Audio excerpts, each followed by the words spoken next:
Hi everyone. So in this video we'll talk about Team Inbox. So in Team Inbox, as the name suggests, you can connect WhatsApp inboxes of your entire team and look at all of them in one place, right?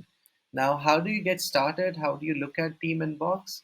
As you know, WhatsApp inboxes, to connect WhatsApp inboxes, you'll have to go to WhatsApp of your entire team. Will have to do it independently. As you can see, there's a backup and sync button on WhatsApp Chrome extension. Once you click on this backup and sync button, you'll see label selection feature over here. Now you'll have to select this button here. What it essentially means is it's asking you what would you like to sync to the team inbox. There are two options. You can say that I want to sync all my chats to the team inbox, or you can say that I would like to only sync specific funnels or specific labels to the team inbox.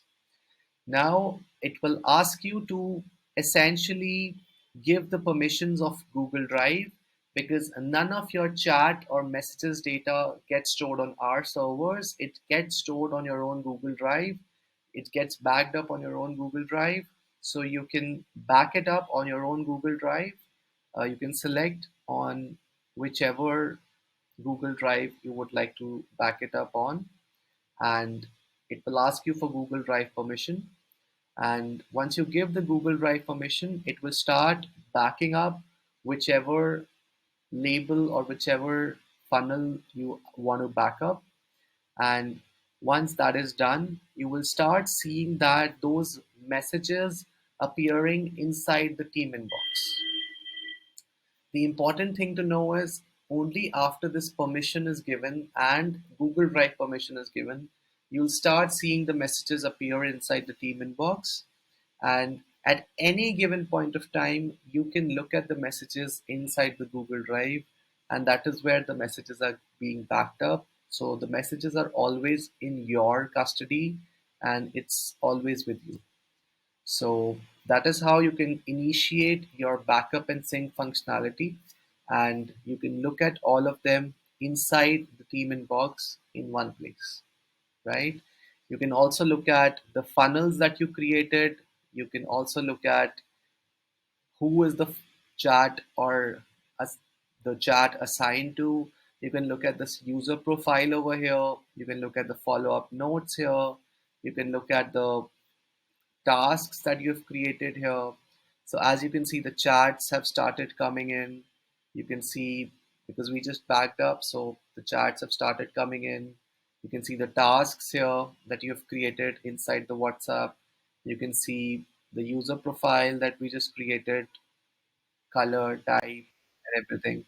So this essentially gives you a centralized view of the WhatsApp of your team, right?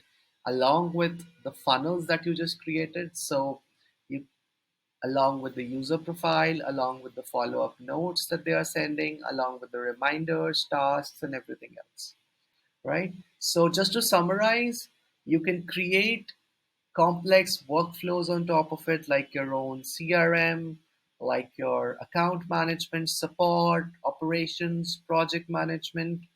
You can also integrate your existing CRMs into it. For example, we have HubSpot, Zoho, Lead Squared, and other CRM integrations into it. And you can connect your team's inboxes into one place via the team inbox feature. So we'll talk more about team inbox in our next video, and happy to answer any questions that you have, and let us know if you have anything else. Last thing, the messages that you see inside the team inbox start appearing from the day you start your syncing process. We don't back up previous messages. From the day you start the syncing process, the messages will only start appearing after that. The messages sent and received after that date. Okay, thank you for your time. Bye bye.